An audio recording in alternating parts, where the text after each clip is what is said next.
ফেরেশতা ওই সময় বলতে লাগবে, ও রব্বি আল্লাহ পাক, ইনারা কারা? আজ এখানে সবাই নফসি নফসি নফসি নফসি করছে, আমার কি হবে, আমার কি হবে, আমার কি হবে? আল্লাহ পাক, ইনারা কারা? যারা নিশ্চিন্তায় বসে জান্নাতি খানা খেতে লেগেছে। আল্লাহ পাক, ইনারা কারা? এই যুবকেরা, তরুণীরা, বাপেরা। আল্লাহ পাক ওই সময় বলতে লাগবে, ওরে আমার ফেরেশতারা, এরা হলো দুনিয়ার আমার ওই বান্দা বান্দী, এরা হাটে গেছে, বাজারে গেছে, এদের সামনে হাজারো মানুষ খেয়েছে, এরা কিন্তু আমি আল্লাহ আমাকে খুশি করার জন্য খিদার জ্বালা লেগেছিল, পিপাসা লেগেছিল, তথাপিরা পানি পান করেনি, এমনকি মুখে থুতুটা পর্যন্ত গিলে লাইনি, ইচ্ছা করে এই কাজগুলো করেনি। আমি আল্লাহ আমাকে খুশি করার জন্য আমার সব রোজাকে পালন করেছিল। আজকে কঠিন দিনে সবাই যেখানে পরিশানে রয়েছে, আমি আমার রোজাদার বান্দা বান্দীদিগকে নিশ্চিন্তায় আল্লাহ জান্নাতি খানা খাওয়াচ্ছি। আরো জোরে বলুন সুবহান। যখন রোজাদাররা ইফতারটা নিয়ে বসে, আল্লাহ সবাই ফেরেশতাদেরকে ডেকে ডেকে বলে, ওরে আমার ফেরেশতারে, দেখ আমার বান্দার সামনে কত খাবার রয়েছে, আমার বান্দা ইচ্ছা করলে খেতে পারে, আমার বান্দা দুনিয়ার কেউ জানবে না, গোপনও খেতে পারে, বান্দা আমার খাইনে কেন? আমি আল্লাহ, আমার হুকুম হয়েছে তোমরা খাবে না যতক্ষণ না আযান হয়। আমি আল্লাহ আমার খুশির জন্য তারা খাবার আহার থাকার পরও খাইনি। আমি আল্লাহ কথা দিলাম রোজাদারকে আমি নিজে হাতে পুরস্কৃত করব।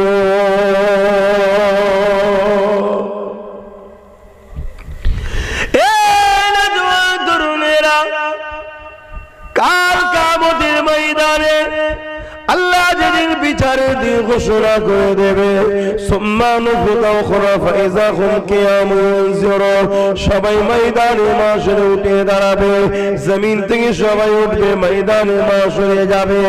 যে দিনে যে মাথা রাখবে দেখতে রাখা তো পরে আল্লাহ সূর্যকে নামিয়ে দেবে, বাপ ছেলের হবে না, ছেলে বাপের হবে না। ওই দিনেতে আল্লাহ তার আরশ আজিমের উপরে একদল মানুষকে জান্নাতি খানা খাওয়াবে। দ্বিতীয় নম্বর খলিকা রাব্বি, আল্লাহ বলেছে, ওরে আমার ফেরেশতারে, আমি আল্লাহ তাদেরকে টাকা পয়সা ধন দৌলত সবই দিয়েছে, তাদের কাছে অর্থ ছিল, খাবার ছিল, আমি আল্লাহ আমার খুশির জন্য রোজা রেখেছে। আমি আল্লাহ আমাকে দেখেনে, আমি হুকুম করেছি জেনেই রোজা রেখেছে, আমার কথা মেনে তারা রোজা রেখেছে। আমি আল্লাহ ওয়াদা করলাম রোজাদার দিগকে আমি আল্লাহ দিদার দিয়ে দেব। আরো জোরে বলুন সুবহান। আল্লাহ নবী জানালেন, পৃথিবীর জমিনে রোজা মনে একটা আল্লাহ পাকের নিয়ামত, অবশ্যই নামাজও আমাদের জন্য নিয়ামত।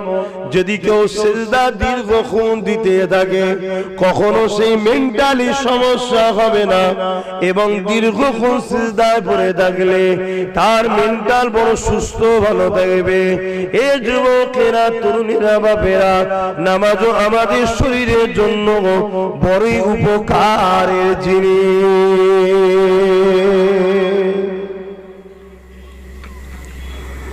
কিন্তু আল্লাহ নামাজকে বলেন এটা আমার খাস ইবাদত, রোজাকে বলেছে লিস-সাইমি ফারহাতানি, রোজাকে বলেছে আস-সাওমুলি ওয়া আনা সিবিয়াদিয়া, রোজা হলো আমি আল্লাহ আমার বড়ই খাস ইবাদত। قائمي فرحتني فرحة عند الإفطار وفرحة لقاء ربي।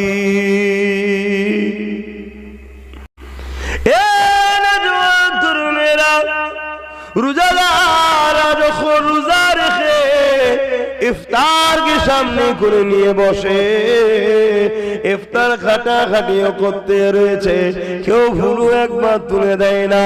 জবানে সুবহানাল্লাহ রয়েছে, আলহামদুলিল্লাহ রয়েছে, আস্তাগফিরুল্লাহ রয়েছে, কালিমা শরীফ রয়েছে, দরুদ শরীফ পড়তে লেগেছে।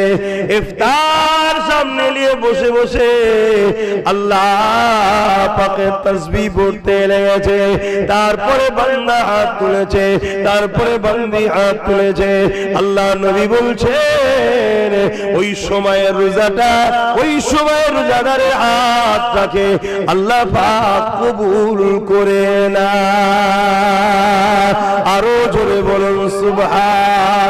এই যুবকেরা তরুণেরা, দ্বিতীয় নম্বর খলিকা রাব্বি, আল্লাহ পাক বলেছে ওরে আমার ফেরেশতারে আমি আল্লাহ তাদেরকে টাকা পয়সা ধন দৌলত সবই দিয়েছে, তাদের কাছে অর্থ ছিল, খাবার ছিল, আমি আল্লাহ আমার খুশির জন্য রোজা রেখেছে।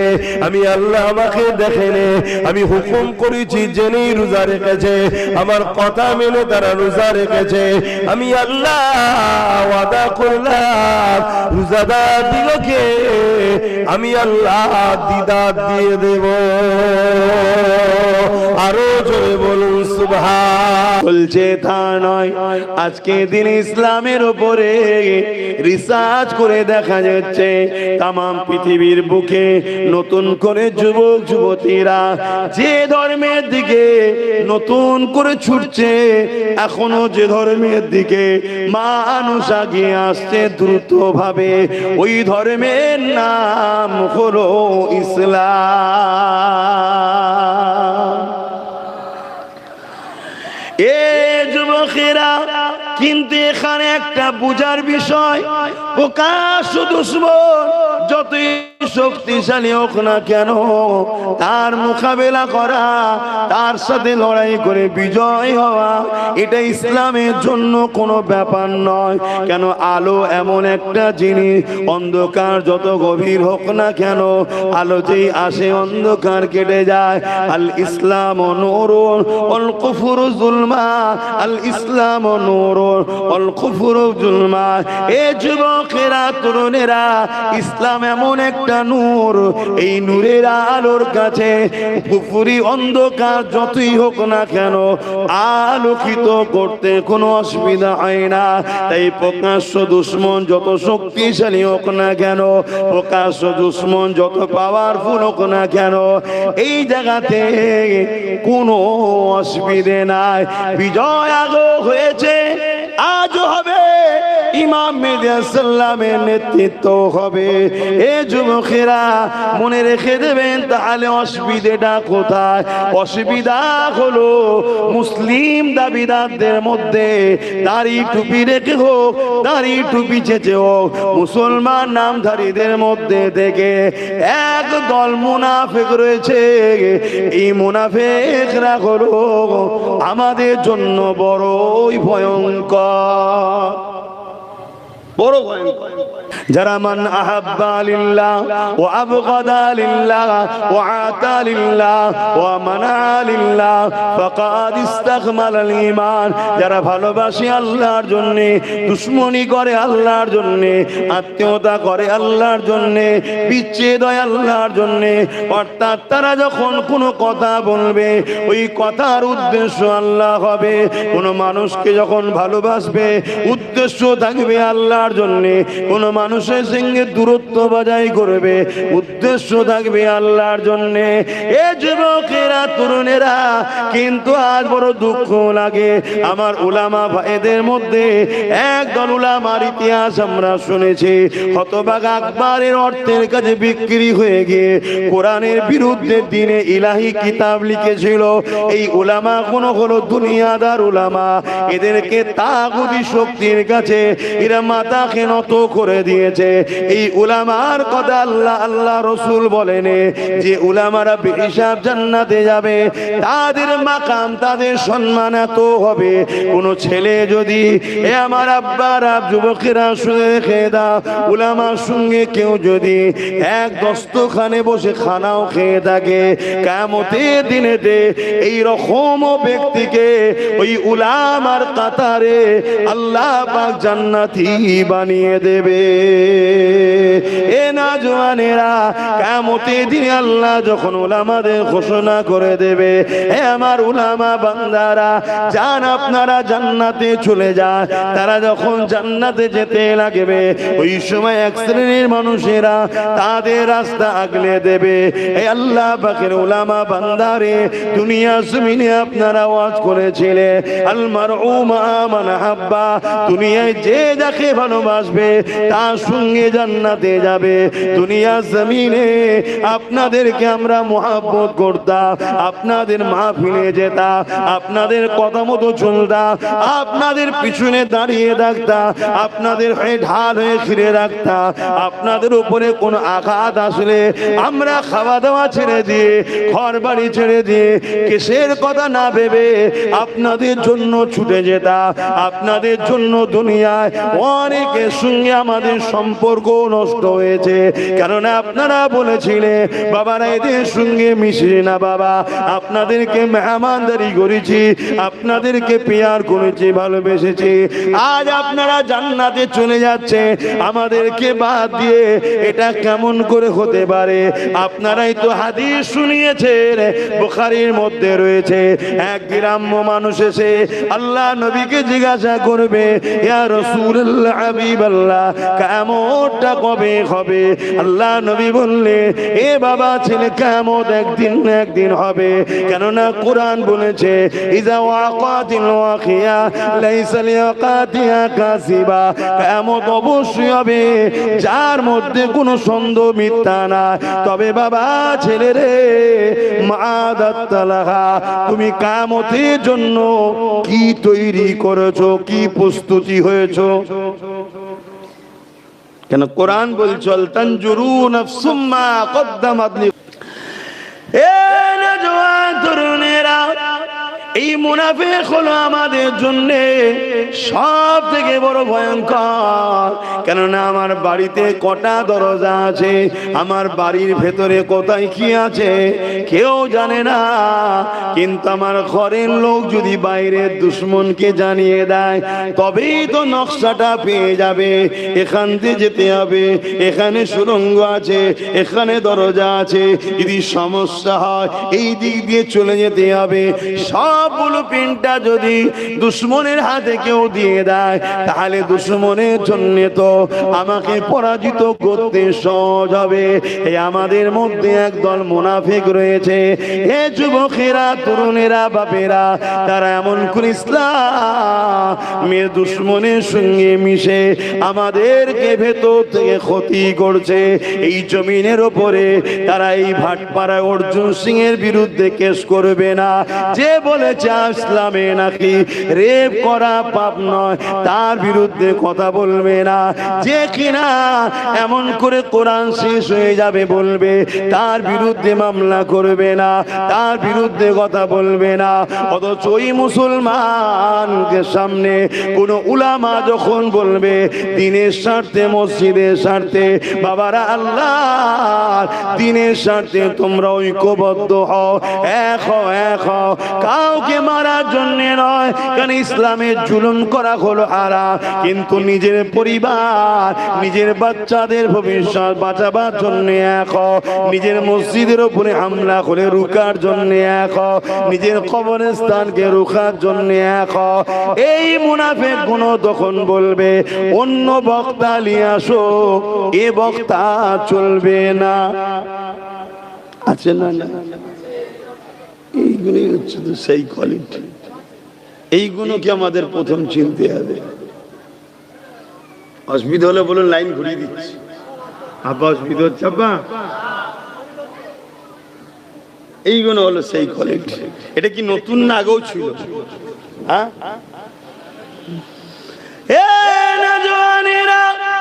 আল্লাহ নবীর জামানাতেও ছিল, নবী পাকের সময়ে যতটা নবীকে কষ্ট ও কাশ দুশমনরা না দিয়েছে, তার থেকে বেশি কষ্ট মুনাফিকরা দিয়েছে। আল্লাহ নবী সাহাবাদিগকে নিয়ে জালিমদের জুলুমের হাত থেকে মদিনাকে কিভাবে নিরাপদে রাখা যায়, জালিমদের জুলুমের হাত থেকে সাহাবাদেরকে কিভাবে নিরাপদে রাখা যায়, জালিমদের জুলুমের হাত থেকে নারী বাচ্চাদেরকে কিভাবে সুরক্ষিত রাখা যায়, এই প্ল্যান পরিকল্পনা নবী করত।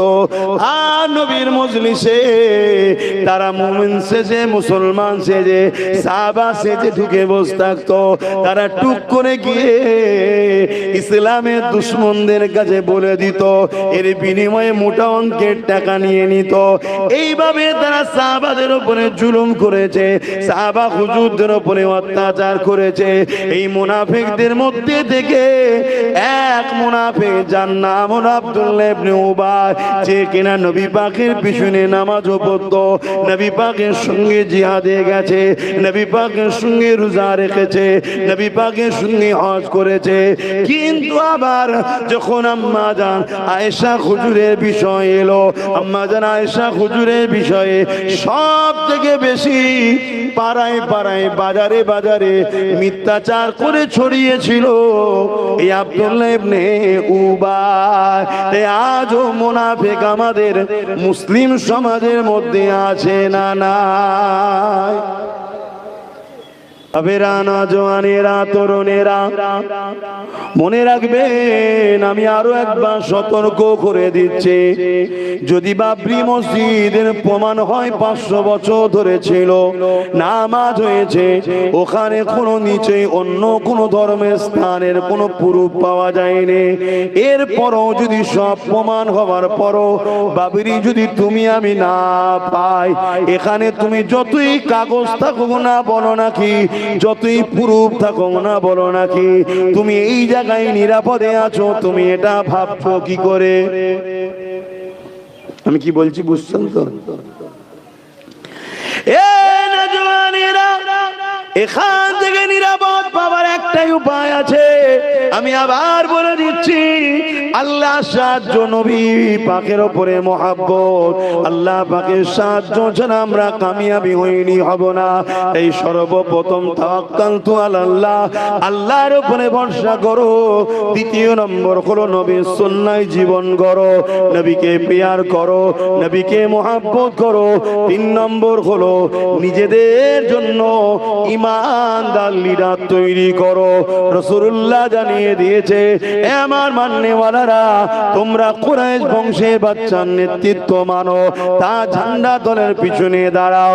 এই জায়গাতে মনে রেখে দিও, এ বাংলার মানুষেরা, পূর্ব ভারতের জমানার মুজাহিদ আবু বকর সিদ্দিক দাদা হুজুর পীর কেবলা, আল্লাহ পাক তিনাকে কুরাইশ করেছে, সেই খানদানের আওলাদ হিসাবে আমিও কুরাইশ বলে দিয়ে যাচ্ছি। মনে রেখে দেবে, আমাদের সব থেকে বড় দুশমন হলো মুসলমানদের মধ্যে থেকে একদল মুনাফিক, যাদেরকে কখনো দেখবেন না ইসলামের যারা বিরোধী করবে তাদের বিরুদ্ধে কথা বলতে, যাদেরকে কখনো দেখবেন না কোরআনের উপরে যারা আঘাত দেবে তাদের বিরুদ্ধে কথা বলতে। অথচ যদি কোনোদিন কোন উলামা আপনাদেরকে বাঁচাবার জন্য দুনিয়ার জালিম নেতাদের বিরুদ্ধে কোনো কথা বলে, এই মুনাফিক মুসলমান কোন তখন ওই উলামাদের বিরুদ্ধে কথা বলে দেয়। আজ বাংলার জমিনে কোটি কোটি উলামা রয়েছে, কোন উলামার মুখ থেকে কি কখনো শুনেছে? হ্যাঁ, গুটি কতক বলেছে, ওই গুটি কতককে বাদ দেন, বাকি উলামাদের মুখ থেকে কখনো কি শুনেছে? বাবারা, যেখানে আল্লাহ ছাড়া অন্য কোন গায়রুল্লাহর উপাসনা হয়, আর উপাসনাকে কেন্দ্র করে কোন খাদ্য হয়, ওই খাদ্য যদি কেউ খায় বাবা, সে বেঈমান হয়ে যাবে, কাফের হয়ে যাবে। এই কথা কি কখনো কাউকে বলতে আপনারা শুনেছেন? না বলবে না, কিন্তু হ্যাঁ কিছু উলামারা বলেছে, আর সে উলামাগুলো বলেছে তার বিরুদ্ধে একটা বড় অংশের উলামা বিরুদ্ধে লেগে গেছে। তার মধ্যে থেকে আমি একজন, ইনশাআল্লাহ আমি বলেছিলাম আমার রাজ্যের সরকার মুসলমানদেরকে কাফের বানাবার জন্য রাজ ক্ষমতা দিয়ে বড় প্ল্যান তৈরি করেছিল বা এখনো করতে চলেছে। ওই প্ল্যানের মধ্যে একটা প্ল্যান হলো দিঘাতে মন্দির তৈরি করে ওই মন্দিরের প্রসাদকে রেশনের মাধ্যম দিয়ে মুসলমানকে খাইয়ে কাফের বানাতে চেয়েছে। এই কথাটা যখনই বলে দিয়েছি অনেক মুসলমান মুনাফিক বলছে আব্বাসকে জলসা করতে দেওয়া যাবে না, এ মাঠ নয় ও মাঠে নিয়ে যাও, এখানে নয় ওখানে নিয়ে যাও। একটাই কারণ হলো কেননা এরা দুনিয়া জমিনে মুসলমান সেজে আছে, কিন্তু এদের অন্তরটা ইসলাম বিদ্বেষীদের সঙ্গে লেগে আছে। তুমি ক্ষমতার আসনে বসে আছো, তুমি মানুষের রুজি রুটির কথা ভাববে, মানুষের শিক্ষা কারবারের কথা ভাববে, কেন মুসলিম ধর্মের ভাবাবেগে তুমি আঘাত দিতে যাচ্ছ? যেমন হিন্দু ভাইদের অন্যান্য ভাইদের গরুর গোশত খাওয়াটা ভাবাবেগে আঘাত দিয়া, ঠিক তেমনি কেউ যদি বড় প্ল্যান করে অন্য খাবারের মধ্যে যদি অমুসলিম ভাইদেরকে গরুর গোশত খাইয়ে দেয়, এটা যেমন অন্যায় হবে, জুলুম হবে, তার থেকেও বড় অন্যায় জুলুম হলো ইসলাম একত্ববাদের বিশ্বাস করে তার গায়ের। একটা জায়গায় যদি 80% মুসলমান থাকে, 80টা মুসলমান আছে, 20টা অন্য ধর্মের আছে। আরেকটা গ্রামে 20টা মুসলমান আছে, 80টা অন্য ধর্মের লোক আছে। এখন ওই 20টা যে গ্রামে মুসলমান আছে তাকে যদি বলা হয় আপনি কি 80টা যেখানে মুসলমান আছে সেখানে যে থাকবেন, সে খুশি খুশিতে যেতে চাইবে। কেন? কি কারণে? এখানে নিরাপদ নয় না, তার জন্য নয়। মানুষ মানুষের কাছে নিরাপদ থাকবে না তো কার কাছে নিরাপদ থাকবে? এর জন্য নয়। তাহলে যাবে কেন? না একসাথে ঈদ করব, একসাথে বকরা ঈদ করব, একসাথে কোরবানি করব, একসাথে মসজিদ পে নামাজ পড়ব, একসাথে বিবাহ শাদী ধর্মীয় কাজ কাম জলসা মাহফিল একসাথে করতে আমাদের সুবিধা হবে, ঠিক না বেটি? তাই চলে যাবে 80% যেখানে মুসলমান। ঠিক তেমনি আমার মুসলিম ভাইদেরকেও যদি বলা হয় যে ভাই যেখানে 80% অমুসলিম আছে সেখানে 20% যাবেন কি? তারাও খুশি খুশিতে যাবে। কেন? ভয়েতে না, না, একসাথে থাকলে একসাথে আমরা ধর্মের কাজ করতে সুবিধা হবে, আমাদের একসাথে বিবাহ শাদী উঠা বসা সব একসাথে সুবিধা হবে। ঠিক তেমনি ওপার থেকে ইপারে মুসলমান আসেনি, ইপার থেকে উপারে গেছে, কিন্তু এরপরও একটা ভয় কিন্তু কাজ মুসলমানদের মধ্যে করছে না, করে না? কেন করছে? কি জন্য করছে? আরে আমার কাগজপত্র যতই থাক, আমার গার্জেন নেই, ওখানে যদি কাগজে কিছু ক্লিক করে দেয় কম্পিউটারের ভেতরে, আপনি দেখতে যাচ্ছেন নাকি? 2002-এ কার নাম ছিল আপনি জানেন? কাগজ আপনার কাছে আছে, এখন নাই বলার পর আপনি তুলছেন, ঠিক তো নাকি? যে বাবরি মসজিদের এত কাগজ থাকার পরও পুরো দেশ পুরো পৃথিবী যার দিকে তাকিয়েছিল, সুপ্রিম কোর্টও বলল 500 বছরের আগে থেকে এখানে নামাজ হয়ে আসছে, 500 বছর আগে থেকে এখানে দ্বিতীয় কিছু ছিল না, সব কিছু সুপ্রিম কোর্ট মেনে নিল এটা বাবরি মসজিদ। তারপরও বলছে ওরা চাইছে তাই ওদেরকে দিই।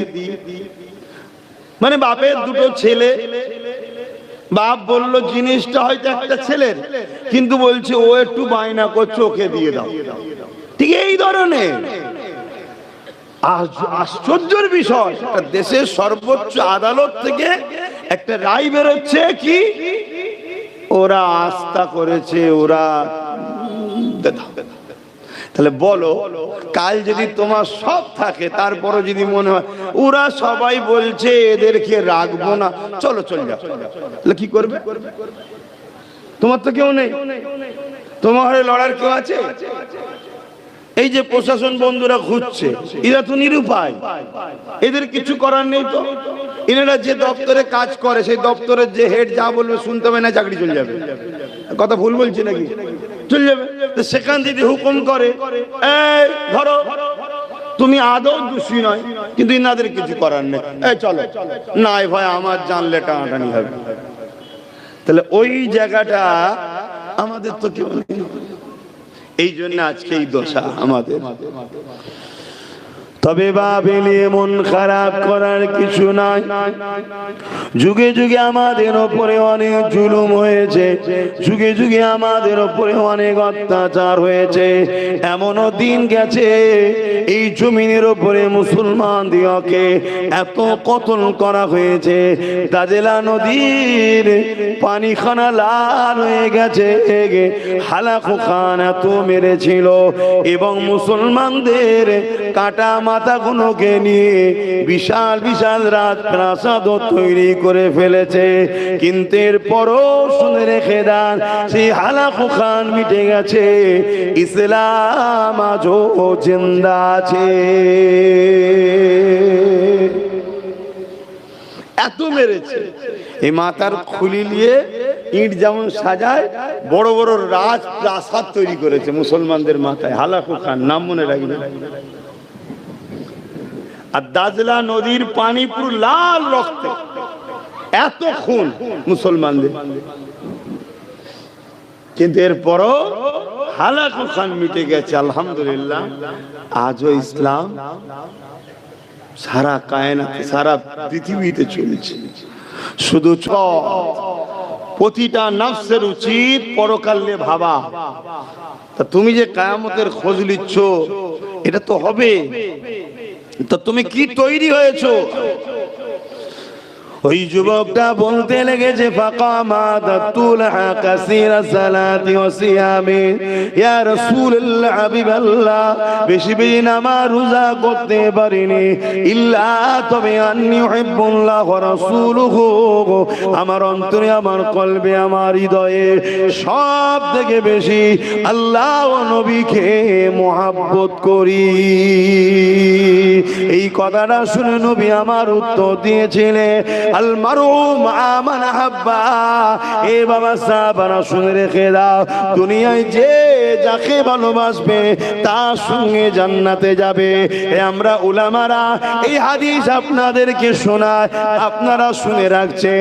কিয়ামতের দিনে ওই সময় জিজ্ঞাসা করা হবে, আপনারাই তো বলেছিলেন দুনিয়ায় যে যাকে ভালোবাসবে তার সঙ্গে জান্নাতে যাবে।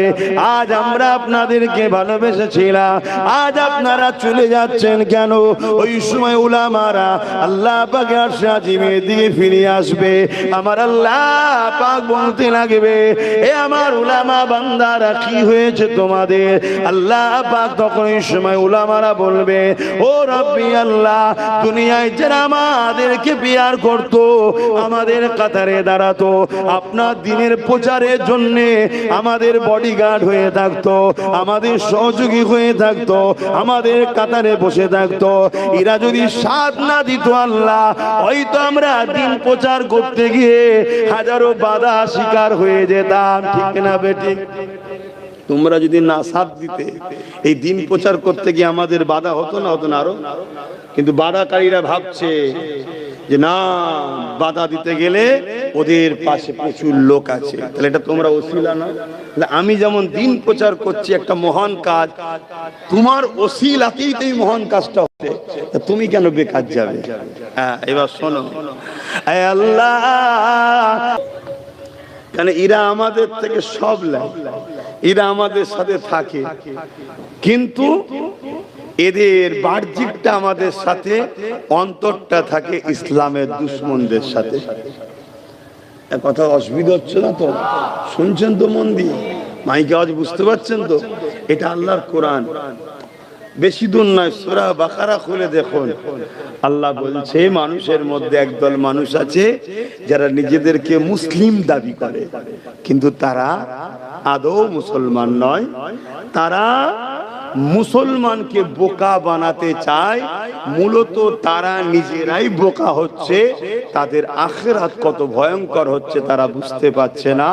তারা যখন মুসলমানদের সঙ্গে মেশে, মুসলমানদেরকে বলে, আরে আমি তো তোর সাথে আছি, আমরা তো তোদের, আমরা তো আছি, কথা বললাম।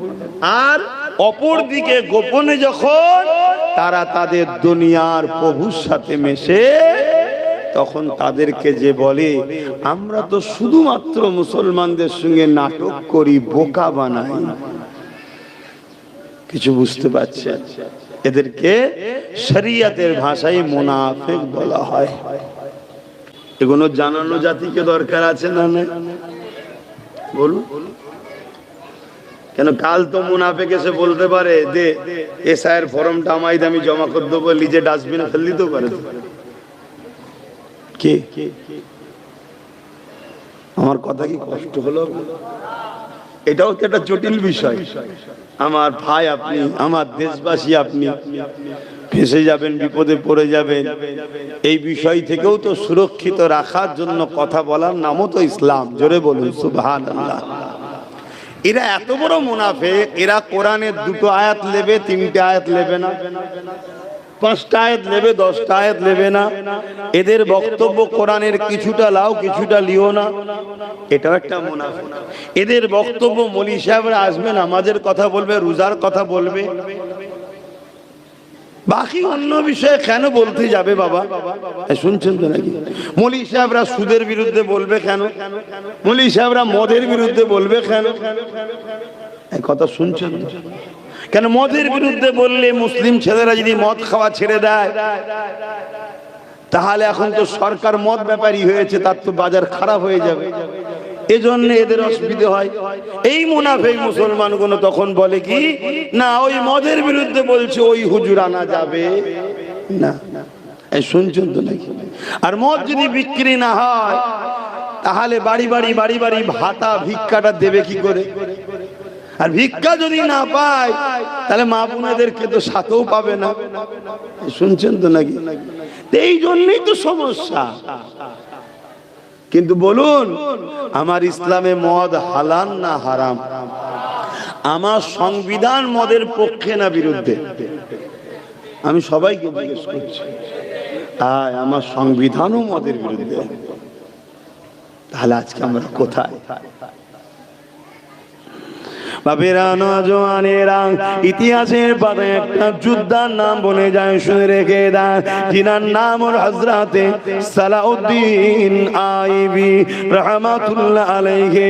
যিনি একদিকে যেমন মিশরে হুকুমত করেছিলেন, আবার তিনি জগৎ বিখ্যাত আল্লাহ পাকের ওলি বান্দা ছিলেন। তিনার জীবনে এমন কোন রাত যায়নি তাহাজ্জুদের নামাজ কাজা করেছে। আবার মিশরের রাজত্ব চালাচ্ছে। আর আজকে আমাদের ইমামরা যদি বলে তোদের আমি তো ইমাম রে, আমার পিছনে তো নামাজ পড়ি, জুম্মাটাও তো পড়ি, এক কাজ কর, এবারে পঞ্চায়েতে যখন ভোট হবে আমি এই বুথে দাঁড়াবো, আমাকে ভোটটা দিস। কি বলবে মুসল্লিরা? এই ইমাম ভালো নয়। শুনছো তো নাকি? কেন এই সমস্যা, এই রোগ আমাদের মধ্যে ঢুকলো কেন? আর ওমর ফারুক মসজিদে নামাজও পড়ায়, অর্ধেক পৃথিবী চালায়। জোরে বলুন সুবহানাল্লাহ। তাহলে এই রোগটা আমাদের মধ্যে ঢুকেছে কি করে? সমস্যাটা কোথাও বুঝতে পারছেন তো নাকি? হ্যাঁ, এটা রোগ, এটা মারাত্মক। ইমাম ওই গ্রামে সব থেকে ভালো লোক না খারাপ লোক? বলুন আমি জিজ্ঞেস করছি। আপনি আপনি আপনি ইমামটা কার? মুসলমানদের তো নাকি? তো মুসলিম মহল্লায় মসজিদে ইমাম যিনি আছে, ওই মহল্লাতে তিনি ভালো লোক না খারাপ লোক? তাহলে তাকে আপনি যখন ভালো বলছেন, তাহলে সেই ভালো লোককে আপনি নেতা বানাচ্ছেন কেন? বলছেন না ওটা মৌলী সাহেবদের কাজ। তাহলে কি কাজ? মুরগি জবাই করা কাজ। মৌলী সাহেব মুরগি জবাই করবে আর আমরা খাবো। আর আমার মৌলী সাহেবগুলোকেও বলি যে আপনারা কোথায় গেলেন? হ্যাঁ, আপনাদেরও অবস্থা নিজেরাই খারাপ করে ফেললেন। এখনো টাইম আছে। কেউ না সাদ্দিক আব্বাস সিদ্দিকী সাথে আছে, আসো সংগঠিত হও, নিজে বাঁচো, নিজের পরিবারকে বাঁচাও, মুসলিম জাতিকে বাঁচাও। পাশাপাশি একজন প্রকৃত আল্লাহ মান্যে ওয়ালাই পারে সর্বধর্মের মানুষকে নিরাপত্তা দিতে। বাকি অন্য কেউ পারে না। আমি চ্যালেঞ্জ করছি, যদি পারতো 79 বছর দেশ চালাচ্ছে অন্যজনরা, এখনো আমার দেশের গরিবের সংখ্যা 80% কেন? এর উত্তরটা দেন। এই কথা বুঝছেন না? বোঝেন? অতএব হিংসার চশমা খুলে দিয়ে ইনসানিয়াতের চশমায় আসুন। হিংসার চশমা খুলে দিয়ে মানবতার চশমাতে আসুন। 79 বছর ধরে দেশ চালাচ্ছে অন্যজনরা, এরপর 80% ভারতবর্ষে গরিব কেন? বেশি তো কম না, আমি কম করে বলছি। এই 80%-এর মধ্যে মাত্র 14% মুসলমান, বাকি তাহলে কারা? চলো মুসলমানকে নাই দেবে না, মুসলমান বাদ, তো বাকি যে গরিব আছে তারা, তাদেরকে গরিব বানিয়েছে কারা? মুসলমানরা। এত মুসলমানদের সমস্যা কেন? একটাই সমস্যা, মুসলমান জুলুম দেখলে রুখতে হবে ফরজ। জুলুম দেখলে রুখতে হবে ফরজ। সে জুলুমটা যদি মুসলমানের উপরে নাও হয়, একটা হিন্দু, আদিবাসী, দলিত, মতুয়ার উপরেও যদি জুলুম হয়, ওই মতুয়ার পাশে দাঁড়িয়ে জালিমের বিরুদ্ধে লড়াই করতেই হবে। এই মতুয়াকে বাঁচাতে হবে, এই অসহায়ের পাশে দাঁড়াতে হবে। এর নাম হলো ইসলাম। জোরে বলুন সুবহানাল্লাহ। আমরা শুধু সমাজকে নামাজটাই বুঝিয়েছি, আর বাকিটা বুঝাইনি। আর আজ যখন আব্বাস সিদ্দিকী বুঝাচ্ছে, সমাজের মুরব্বী বাপ থেকে শুরু করে, মা থেকে শুরু করে, যুবক যুবতী থেকে শুরু করে, ভাই বোন থেকে শুরু করে, নতুন প্রজন্ম থেকে শুরু করে, উলামা ভাই থেকে শুরু করে, দেরি হলো অনেক উলামা, লক্ষ লক্ষ উলামা ভাই চেঞ্জ হচ্ছে। কথা কি আমার ভুল হচ্ছে? আপনি কান মিলিয়ে দেখেন না এলাকা এলাকায়, বলছেন ঠিকই বলছে, কিন্তু আমরা আর আব্বাস সিদ্দিকী তো সমান নয়, সে দাদা হুজুরের আওলাদ, তা আমি আছি পিছনে, বলছে আছি, আমি এটাই চাই। কথা বুঝে আসছে না? আপনাকে আগে বুঝতে হবে না, কিন্তু কমসে কম বিরোধী করবেন না, যেটা করছি করতে দেন। যখন সুন্দর সেজে যাবে, তারপর আপনি এন্ট্রি যাবেন, কি আছে? আপনি সম্মানীয় ব্যক্তি, আমরা সম্মান দেবো আপনাকে, ইমামকে কি দেবো না দেবো না? হিংসা হবে নাকি? ইমামের পিছনে ইক্তেদা করে সারা জীবন নামাজ পড়ছি, ইমাম হাত তুলে দোয়া করছে, তো সেই ইমাম যদি ইজ্জতের সাথে, আপনারা তো ইমামকে ইজ্জতের সাথেই নিয়ে আসছেন, সবকিছু সাজিয়ে টাজিয়ে নিয়ে খেটে খুঁটে মেহনত করে, এই ইমাম সাহেবকে ডাকো, হুজুর আগে খাবে, কি করেন না করেন? সব জায়গায় যখন ইমাম হুজুরদের সম্মান দেন, তাহলে একটা জায়গায় না হয় আব্বাস সিদ্দিকীর সাথে আপনারা লড়াই করে মেহনত করছেন, তারপরে যদি আমাদের ইমাম সাহেব সম্মান ভালো জায়গায় যদি ফিরে আসে, হয়ে যাবার পর অসুবিধা কি আছে? কোন অসুবিধা নেই। কি বলছেন, অসুবিধা আছে নাকি? কিন্তু মনে রাখবেন, হযরতে সালাউদ্দিন আইবি তিনি মিশর চালিয়েছে এবং তাহাজ্জুদের নামাজটাও কোনোদিন কাজা করেন। জোরে বলুন সুবহানাল্লাহ। যার মধ্যে আল্লাহর খৌফ আছে, যার মধ্যে আল্লাহর ভয় আছে, তার দ্বারা কখনো জুলুম হতে পারে না, তার দ্বারা কখনো বেইনসাফি হতে পারে না, তার দ্বারা কখনো মিথ্যাচার হতে পারে না, তার দ্বারা কখনো কোনো মানুষের উপরে জুলুম হতে পারে না, সে মানুষ যে ধর্মেরই হোক কেন। ও ধর্মের অন্য হতে পারে, কিন্তু মানুষটা তো মহান স্রষ্টা রব্বুল আলামিনের সৃষ্টি। অতএব তার উপরে জুলুম করা মানে তুমি আল্লাহর সৃষ্টির উপরে জুলুম করছো, আল্লাহ তোমায় ছাড়বে না। আল্লাহর ভয় যার মধ্যে আছে, তার দ্বারাই তো ইনসাফ হওয়া সম্ভব। কিন্তু আল্লাহর ভয় যাদের মধ্যে আছে, কাদের মধ্যে? আল্লাহ কোরআনে বলছে, আমাকে সবথেকে বেশি ভয় করে উলামারা। কারা? উলামারা। আর সেই উলামাদের ঘরেই তো আজকে আমরা কোণঠাসা করে রেখে দিয়েছি।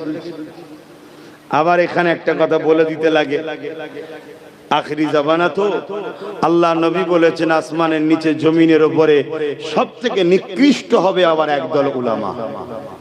সবথেকে নিকৃষ্ট হবে কারা? একদল উলামা। তারা কারা? কোন উলামা শ্রেষ্ঠ, কোন উলামা নিকৃষ্ট, একটু ছট করে এখানে বলে দিচ্ছি। আল্লাহ পাক কিয়ামতের দিনে ঘোষণা দেবে, আমার উলামা বান্দারা, আলেম বান্দারা, তোমরা আজকে ময়দানে মাশরে দাঁড়াতে হবে না, আমি আল্লাহ তোমাদেরকে বেহিসাব জান্নাতি করছি। জোরে বলুন সুবহানাল্লাহ। যাও জান্নাতে যাও। এই উলামাগুলো কারা? তুমি আমি উলামা ভাবলে হবে না, যে উলামা আল্লাহর কুদরতি কাছে উলামা, ওগুলো কারা? গোস্ত আগুনে পুড়ছে, তারিখে হাদিস শোনাচ্ছে আপনাদেরকে, উলামারা রয়েছে। এরকম একটা অবস্থাতে হযরতে খাব্বাব হুজুর তখনও বলছে, তোমরা যতই চেষ্টা করো, জীবন দিতেও রাজি আছি, আল্লাহ ও রসুল ছাড়তে রাজি নয়। জোরে বলুন সুবহানাল্লাহ, আরো জোরে বলুন সুবহানাল্লাহ। ভাবতে পারছেন? আর আজকে আমাদের আলী ভাই বলতে গিয়ে কেঁদে ফেলছে, আমাদের ঘরে করতে দেয়নি, কেঁদে ফেলছে। কাঁদলে হবে? আরো জেদ লাও। কোন পাওয়ারে এরা আমাকে রুকলো, সেই পাওয়ার দখল করো, নিজের হাতে ক্ষমতা নিজে করে নেবে। কথা বুঝে আসছে না? নাই, এটাই তো আমার বক্তব্য। আর এই জন্যেই তো এই জালিম গুলোর অসুবিধে হয় আমি এলে। কথা বুঝছেন না? বোঝেন না? কারো তো বাবা খালি জায়গার উপর আমি করি না, আমার বাপের জায়গা, কি সমস্যা না? যে পাওয়ারে তোকে তোর ধর্মের কাজ করতে দিচ্ছে না, তোর জলসা করতে দিচ্ছে না, কেঁদে কি হবে? আরো সংগঠিত হও, আরো জেদ লাও, ট্রাই এন্ড ট্রাই, আজ নাই কাল, কাল নাই পরশু, একদিন না একদিন বিজয় আল্লাহ দেবেই। জোরে বলুন সুবহানাল্লাহ। মন খারাপ করার কিছু নেই। হযরতে বেলাল হুজুরের কথা বলো, ঘোড়ার সাথে পা বেঁধে দিয়েছে, মরুভূমির বালির ওপর দিয়ে টেনে নিয়ে যাচ্ছে, পিঠে চামড়া বালি কোনাতে ছিলে কেটে পিঠ রক্তাক্ত হয়ে যাচ্ছে, গরম বালিতে চিৎ করে শুইয়ে দিয়ে বুকে ভারী পাথর চাপিয়ে দিয়েছে, দিয়ে বলছে, বেলাল উমাইয়া, আমি তোর দুনিয়ার মনিব, আমি তোকে খরিদ করেছি। আজ যেমন আমাদের দুনিয়ার কিছু মনিব হতে চাইছে না, আমার রাস্তা আমি দিই, আমি খাওয়াই, আমার আমার আমার। ওরে শয়তান, তুই কার? তুই কার? তোকে দুটো হাত দিয়েছে কি? কথা বুঝে আসছে না? আমরা কেউ কারো নাই, আমরা সবাই একজনের, যিনি আমাদের স্রষ্টা, তিনি কে? আল্লাহ। অতএব কারো কাছে মাথা নত নয়। যে দাদাগিরি দেবে, মাথায় উঠতে চাইবে, প্রভু সাজতে চাইবে, জানতে হবে আমাকে ভুল পথে নিয়েছে। আমাদের উপরে একজনের জোর চলবে, যিনি আমাকে সৃষ্টি করেছে, বাকি কারো কথা আমাদের উপরে জোর চলবে না। তো হযরতে বেলাল হুজুর এই অবস্থাতে একটাই কথা বলেছে, এই দুনিয়ার মনিব বেলাল, আল্লাহ আমাকে গরিব করেছে, আমায় পরীক্ষা নিচ্ছে আমার রব।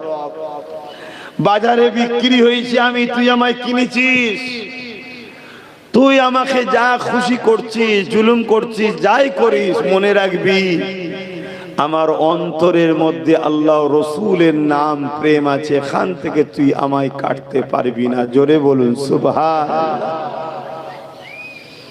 আজ যেমন উত্তরপ্রদেশের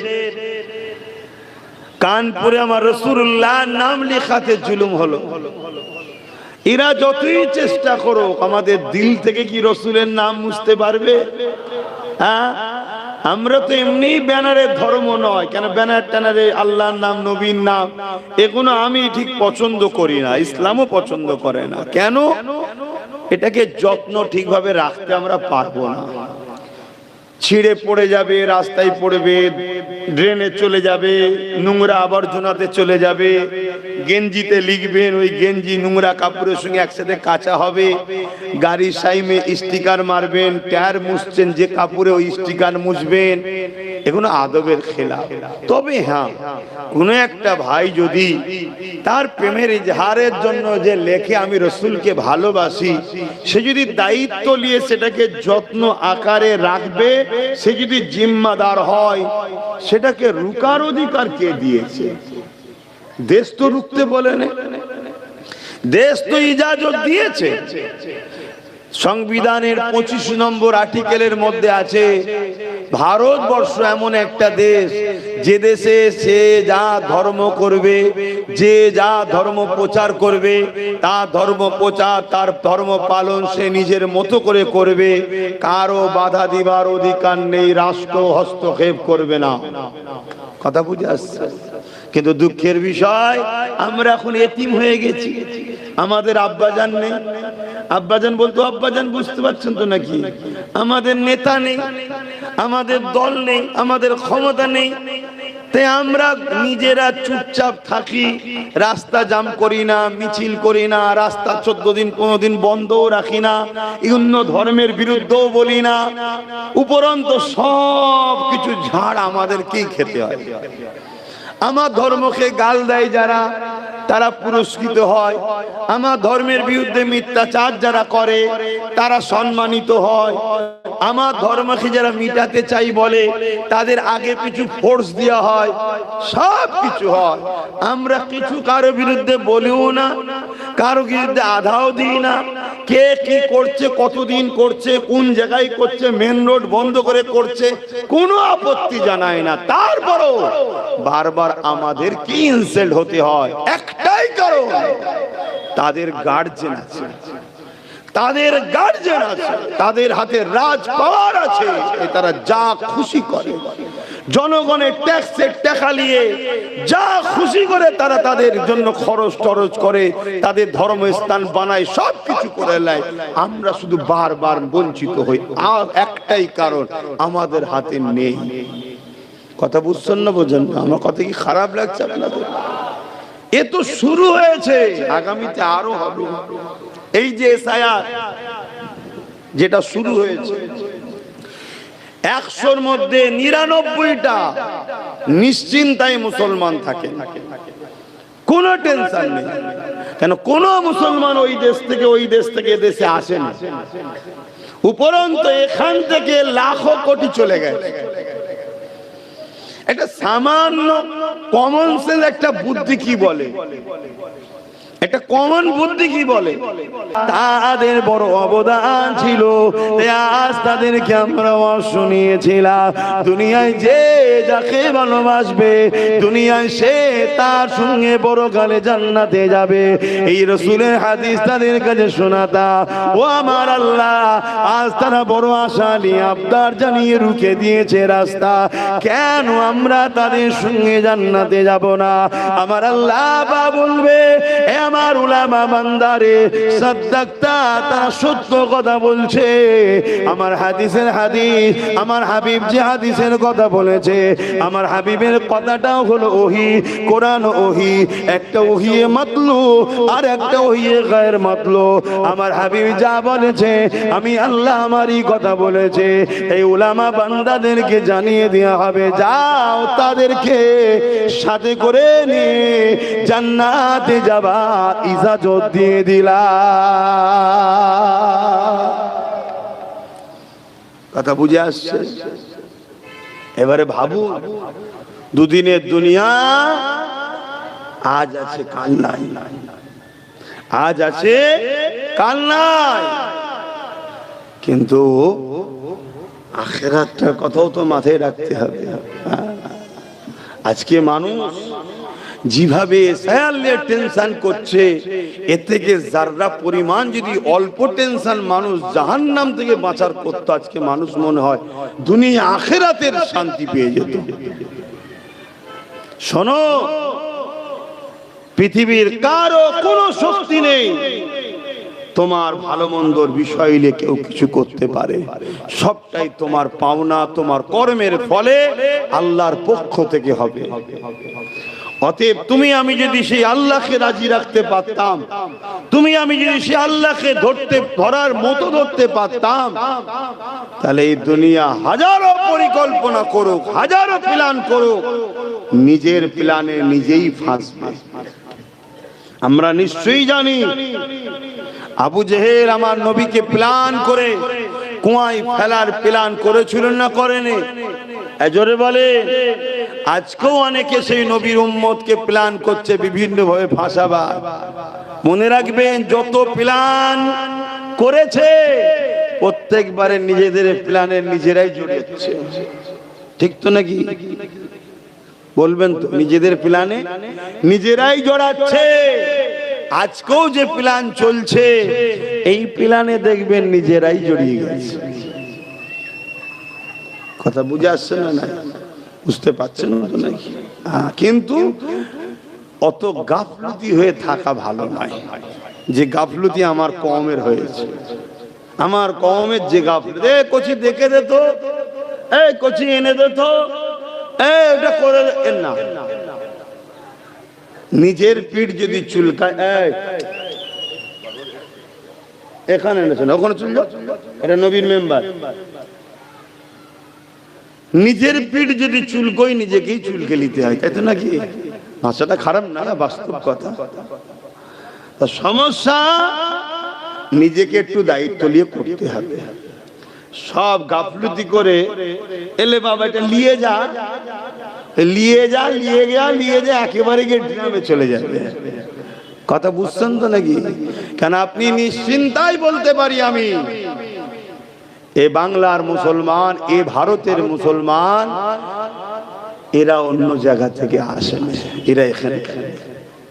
কিন্তু আমাদের গাফলতির জন্য কিছু ক্ষতি হলেও হতে পারে, তার জন্য গাফলতি ছাড়তে হবে। ছেড়ে দেন, সব সমস্যা ঠিক হয়ে যাবে। আর দ্বিতীয়, সমাজে এতিমের যেমন কোনো গুরুত্ব থাকে না, গার্জেন হারা হওয়ার জন্য এই দুনিয়াবি ক্ষমতার জায়গাতেও নিজেদের গার্জেন, নিজেদের লিডার, নিজেদের দল, নিজেদের পাওয়ার না থাকার দরুন আমাদের সমাজে গুরুত্ব নাই। কথা কিছু বুঝে আসছে? তুমি তোমারটা তৈরি করো। কেউ যদি তোমাকে সাথে নিতে চায়, চলো একসাথে চলি, কিন্তু তা বলে তোর সাথে আমি যাব কেন, তুই আমার সাথে আসবি কোনোদিন? কথা খারাপ লাগছে নাকি? তাই না, দুজনে মিলে একসাথে করি, একসাথে, তাহলে আবার একসাথে থাকবে। কিন্তু সারা জীবন সেই পরের আব্বাকে ও আব্বা, ও আব্বা, ও আব্বা বলবেন। মাঠে খাটালো, ধান কাটালো, ধান ঝাড়ালো, সেদ্ধ করালো, চাল করালো, রান্না করালো, দেখছে আব্বা আব্বা করছে, ছেলেকে দিয়ে কাজ করিয়ে এলি। আর আমরাও ভাবছি আব্বা কত ভালোবাসে। লাস্টে যখন খাবার টাইম হয়েছে, ঘরের দরজা দিয়ে তারা বাব্বাটাই খাচ্ছে, তোমাকে আমাকে বার করে দিয়েছে। কি সমাজে ঘটছে না? সব কিছুর ভাগের বেলায় আমরা বাদ। কি গো, কথা কি খারাপ লাগছে? একটু বোঝে, একটু ভাবে। এটা যুগে যুগে হয়ে আসছে। আবু জেহেল কুয়া করেছিল আমার নবীকে ফেলবে, কুয়ায় পড়েছিল কে? জোরে বলে, আবু জেহেলই পড়েছে। আজকের আবু জেহেলরাও কুয়া খুঁড়ছে আমাদেরকে ফেলবে বলে, আর এরাও কুয়া থেকে উঠতে গেলে আমাদেরই হাত ধরে উঠতে হয়। কি গো, আমরা হাত না ধরলে উঠতে পারবি না? কথা বলে। হ্যাঁ, কেউ একজন আগে ছিল, আমাদেরকে কুয়ায় ফেলে দিয়ে দেখেছিল। আমরা যখন বুঝতে পেরে সরে গেছি, কুয়ায় সে নিজে পড়েছে না পড়েনি? এমন কুয়ায় পড়েছে, এখনো উঠতে পারছে কি? পারেনি। আমরা যদি এক্ষুনি সবাই মিলে হাত ধরি, চচ্চর করে আবার উঠে পড়বে। তাহলে আমরা যার হাত ধরি, সে যখন ওঠে, তাহলে আমাদের ভাগিদারিটা করি, আমাদের ভাগটা করি। কথা বুঝছেন না? বুঝছেন না? এইটাই আব্বাস সিদ্দিকী বুঝায় তার বাপকে, তার মাকে, তার বোনকে, তার ভাইকে, যে আমার নয় তার জন্য হজ করতে আমি আসি না। তোরকে আমার কথা নিতে কে বলেছে? শুনছেন না? শুনুন। কিন্তু আমার বাপকে তো বুঝাতে হবে। 40 বছর ধরে তুমি সেলসিলার কাজ করছো, এই যে খুঁজছেন আপনার ভাগ কি বুঝাতে হবে? আমার মাকে তো বুঝাতে হবে, আমার ভাইকে, আমার বোনকে তো বুঝাতে হবে। আল্লাহ পাক কোরআনে বলছেন, কু আনফুসাকুম ওয়া আহলিকুম নারা, নিজে বাঁচো, নিজের আহালদেরকে বাঁচাবার চেষ্টা করো। কোথা থেকে? জাহান্নাম থেকে। আপনারা কি আমাদের আহাল নয়, পরিবার নয়, দাদা হুজুরের সিলসিলার মুরিদ মুত্তাকিন নয়? যে দাদা হুজুরের নাও হন, অনেক মুসলমান তো আমার নবী তো নাকি? নবী বলছেন আমার উম্মতরা হলো আমার রুহানি আওলাদ। জোরে বলুন সুবহানাল্লাহ। সেই নবীর ঘরের ছেলে হিসাবে, একজন দ্বীনের আলেম হিসাবে নবীর উম্মতদের বুঝাবার দরকার আছে না নাই? যদি কেউ সে নবীর উম্মত না হয়, ইমানদার, তাহলে তোমার প্রশ্ন নয়, তাহলে তোমার কথা নয়। কি গো, বোঝানো দরকার আছে না নাই? অসুবিধা হচ্ছে আপনাদের? মনে রাখেন, তাম পৃথিবীতে যুগে যুগে যুগে যুগে আমাদের অসতর্কে, আমাদেরই ভুলের জন্য ইসলামের বড় বড় ক্ষতি হয়েছে। সেই ক্ষতি আবার আল্লাহ পাক নতুন প্রজন্মের দ্বারা পূরণ করিয়ে দিয়েছে। জোরে বলুন সুবহানাল্লাহ। কিন্তু আমাদের গাফলতির জন্য ক্ষতি হয়েছে, যে ক্ষতি আজ ভারতবর্ষ হতে চলেছে আমাদের ক্ষতির জন্য। একটা ছোট্ট উদাহরণ দিচ্ছি, ছোট্ট একটা উদাহরণ দিচ্ছি। উত্তরপ্রদেশে আই লাভ মোহাম্মদ লিখেছে একটা ছেলে, যেটা আগে বলছিলাম।